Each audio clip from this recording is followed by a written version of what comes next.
ဒါကြောင့်ဦးဇင်းတို့လူငယ်တွေအမေအဖေရှိကြသေးတဲ့ပုဂ္ဂိုလ်တွေအမေအဖေရဲ့အပေါ်မှာစိတ်ကလေးတောင်မကွက်စေခြင်းဘူးဦးဇင်းတို့ကဟုတ်လား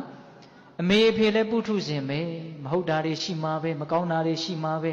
ကိုယ့်အပေါ်ဆိုးတာတွေရှိမှာပဲသို့တော့အဲ့ဒါတွေကမပြောပါတော့ပါဘူးသူတို့ကကိုယ့်အပေါ်မှာကောင်းတာတွေသူတို့ကကိုယ့်အပေါ်မှာထားတဲ့မေတ္တာတွေနဲ့စာရင်ကိုယ်စိတ်တိုင်းမကြတာသူတို့မကောင်းတာတွေကနည်းနည်းလေးပါဟုတ်ရလား